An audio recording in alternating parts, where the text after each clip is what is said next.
திமுக பாஜக இடையே ரகசிய உறவு இருப்பதாக ஏபிஎஸ் விமர்சித்திருந்த நிலையில் பாஜக தீண்டத்தகாத கட்சியா என்று அண்ணாமலை கேள்வி எழுப்பியுள்ளார். சென்னையில் செய்தியாளர் பேசியவர், எம்ஜிஆருக்காக பெரிய அளவில் நிகழ்ச்சி நடத்தாமல் விட்டது அதிமுக செய்த தவறு என்றார். சித்தாந்த அடிப்படையில் இருவரும் எதிரும் புதிருமாக நேர் துருவத்தில் பயணித்துக் கொண்டிருக்கின்றோம். அதில் எந்த மாற்று கருத்தும் இல்லை.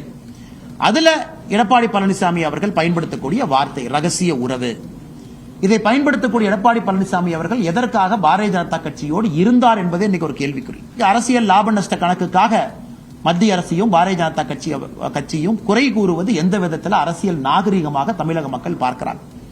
நாளைக்கு புரட்சி தலைவி அம்மா அவர்களுக்கு விழா எடுக்க வேண்டும் என்றாலும் கூட பாரதிய ஜனதா கட்சி முதல் ஆளாக களத்தில் இருக்கும். ரகசிய உறவுங்கிறது என்ன வார்த்தை நான் சொல்றேன். ரகசிய உறவுனா பாரதிய ஜனதா கட்சி தொடக்கூடாத கட்சியா?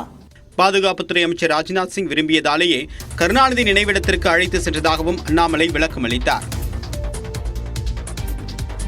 கொல்கத்தாவில் பெண் மருத்துவர் பாலியல் வன்கொடுமை செய்யப்பட்டு கொல்லப்பட்ட வழக்கை உச்சநீதிமன்றம் தாமே முன்வந்து இன்று காலை 10:30 மணிக்கு விசாரிக்க உள்ளது.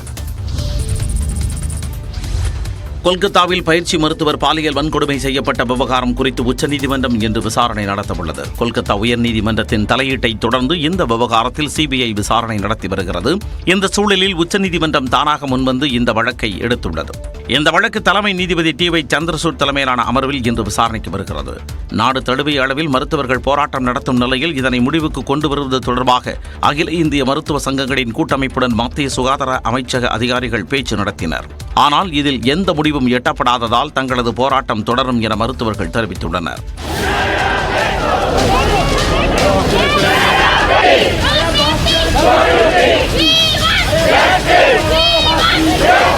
இதனிடையே பெண்களை பாதுகாக்க மேற்கு வங்க அரசு தவறிவிட்டதாக மாநில ஆளுநர் ஆனந்த் போஸ் குற்றம் சாட்டியுள்ளார். மேலும் அவர் டெல்லிக்கு புறப்பட்டுச் சென்றார். மத்திய உள்துறை அமைச்சர் அமித்ஷா, சுகாதாரத்துறை அமைச்சர் ஜே.பி. நட்டா ஆகியோரை சந்தித்து பயிற்சி மருத்துவர் படுகொலை குறித்து விவாதிக்க உள்ளதாக ஆளுநர் மாளிகை தெரிவித்துள்ளது. பாரா ஒலிம்பிக் தொடரில் இந்தியா சார்பில் பங்கேற்கும் விளையாட்டு வீரர் வீராங்கனைகளுடன் கலந்துரையாடிய பிரதமர் நரேந்திர மோடி வெற்றி தோல்வியை பற்றி கவலைப்படாமல் விளையாடுமாறு அறிவுறுத்தினார். 2024 பாரா ஒலிம்பிக் தொடர் பாரிஸில் வரும் 28ஆம் தேதி தொடங்க உள்ளது. வில்வித்தை, பேட்மிண்டன், சைக்கிளிங், பளுதூக்குதல், துப்பாக்கிச் சுடுதல், நீச்சல், டேபிள் டென்னிஸ் என 12 விளையாட்டுப் போட்டிகள் நடைபெற உள்ளன. இதில் இந்தியா சார்பில் 84 வீரர் வீராங்கனைகள் பங்கேற்க உள்ளனர். இந்த நிலையில் பாரா ஒலிம்பிக்கில் பங்கேற்கும் வீரர் வீராங்கனைகளுடன் பிரதமர் நரேந்திர மோடி காணொலி வாயிலாக கலந்துரையாடினார். அப்போது அழுத்தத்திற்கு ஆளாகாமல் தங்களது சிறப்பான ஆட்டத்தை வெளிப்படுத்துமாறு பிரதமர் நரேந்திர மோடி அறிவுறுத்தினார். டோக்கியோ பாரா ஒலிம்பிக்கில் வெள்ளி வென்ற தமிழ்நாட்டைச் சேர்ந்த மாரியப்பன் தங்கவேலு இந்த முறை தங்கப்பதக்கம் வெல்வேன் என்று பிரதமரிடம் நம்பிக்கையுடன் கூறினார். जर्मनी में ट्रेनिंग करा सर, ट्रेनिंग अच्छा जा रहा है. लास्ट टाइम थोड़ा मिस्टेक हो गया सिल्वर आ गया. दिस टाइम 100% गोल्ड लेके आ रहा है. पक्का सर 100%. இந்திய வீரர் வீராங்கனைகளுடன் மத்திய அமைச்சர் மன்சுக் மாண்டவியாவும் காணொலி வாயிலாக கலந்துரையாடினார். தமிழ்நாட்டின் புதிய தலைமை செயலாளராக முருகானந்தம் பொறுப்பேற்றுக் கொண்டார். தமிழ்நாட்டின் 50வது மற்றும் புதிய தலைமைச் செயலாளராக முருகானந்தம் பொறுப்பேற்றுக் கொண்டார்.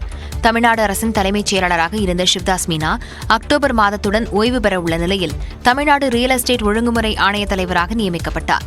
முதலமைச்சரின் தனிச் செயலாளர்களில் முதன்மையானவராக இருந்த முருகானந்தம் தலைமைச் செயலாளராக நியமிக்கப்படுவார் என்று நியூஸ் 18 தமிழ்நாடு தொலைக்காட்சி செய்தி வெளியிட்டது. அதனை உறுதி செய்யும் வகையில் தமிழ்நாட்டின் புதிய தலைமைச் செயலாளராக முருகானந்தம் நியமிக்கப்பட்டுள்ளார். தமிழ்நாட்டின் 50வது தலைமைச் செயலாளராக பொறுப்பேற்றுக் கொண்ட அவர் முதலமைச்சரை சந்தித்து வாழ்த்து பெற்றார். தமிழ்நாட்டின் 3வது பட்டியலின தலைமைச் செயலாளர் என்ற பெருமையை முருகானந்தம் பெற்றுள்ளார். 1986ஆம் ஆண்டு எம்ஜிஆர் ஆட்சியில் முதல் பட்டியலின தலைமைச் செயலாளராக பத்மநாபன் நியமிக்கப்பட்டார். அவர் 2 ஆண்டுகள் அப்பதவியில் இருந்தார். அவரைத் தொடர்ந்து 1998ஆம் ஆண்டு கருணாநிதியின் ஆட்சியில் ஏ.பி. முத்துசாமி 2வது பட்டியலின தலைமைச் செயலாளரானார். அவர் 3 ஆண்டுகள் பதவியில் நீடித்தார்.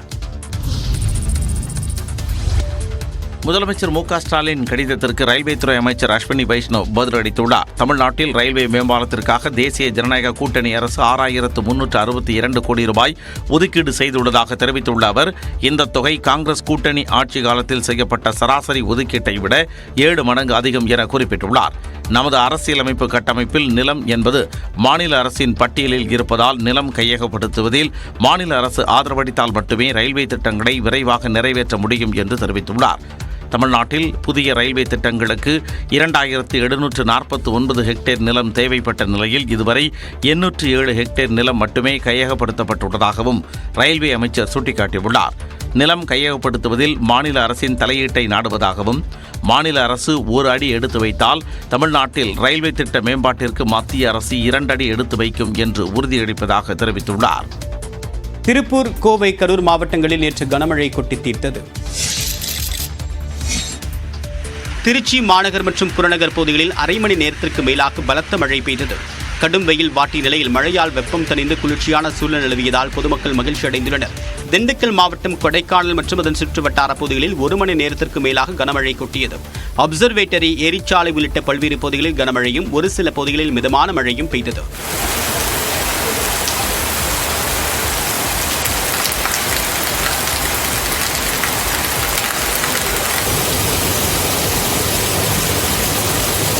கரூர் மாவட்டம் குளித்தலை சுற்றுவட்டார பகுதிகளில் சுமார் 1 மணி நேரத்திற்கு மேலாக கனமழை வெளுத்து வாங்கியது. ஐயர்மலை ரத்தினகிரீஸ்வரர் கோவிலில் படிக்கட்டுகளில் மழைநீர் அருவி போல ஓடியது.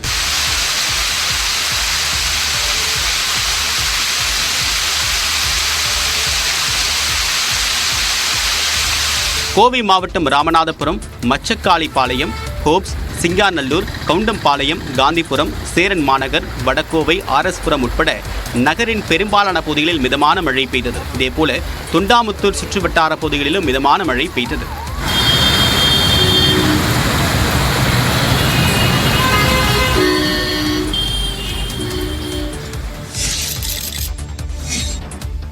திருப்பூர் அமலலிங்கேஸ்வரர் கோவிலை வெள்ள நீர் சூழ்ந்ததால் பக்தர்கள் தரிசனம் செய்ய தடை விதிக்கப்பட்டுள்ளது. திருப்பூர் மாநகரில் காமராஜர் சாலை, பல்லடம் சாலை, ராக்கியாபாளையம், பாளையக்காடு, வெள்ளியங்காடு, ஆண்டிப்பாளையம், மங்கலம், அனுப்பர்பாளையம் உள்ளிட்ட பல்வேறு பகுதிகளிலும் கனமழை பெய்தது. இதனால் நகரின் முக்கிய சாலைகளில் மழைநீர் கரை புரண்டது.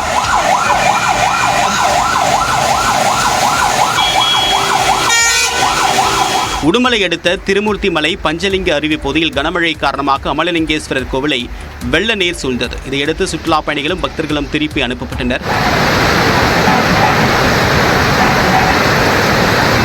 நீலகிரி மாவட்டம் உதகை மற்றும் அதன் சுற்றுவட்டார பகுதிகளில் 1 மணி நேரத்திற்கு மேலாக இடியுடன் கூடிய கனமழை கொட்டி தீர்த்தது. பள்ளிகள் விடக்கூடிய நேரத்தில் பெய்த கனமழையால் மாணவ மாணவிகள் அவதியடைந்தனர்.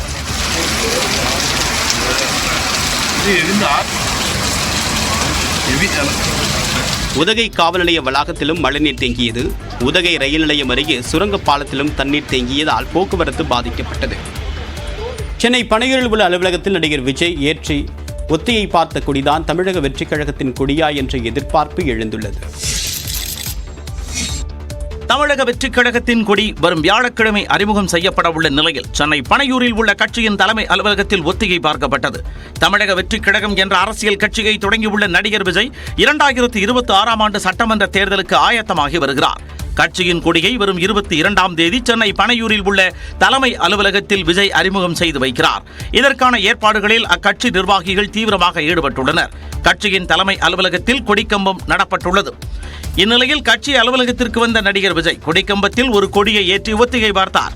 விஜய் படத்துடன் மஞ்சள் நிறத்தில் அந்த கொடி உள்ள நிலையில் அதுதான் அதிகாரப்பூர்வமான கொடியா என்ற தகவல் வெளியாகவில்லை.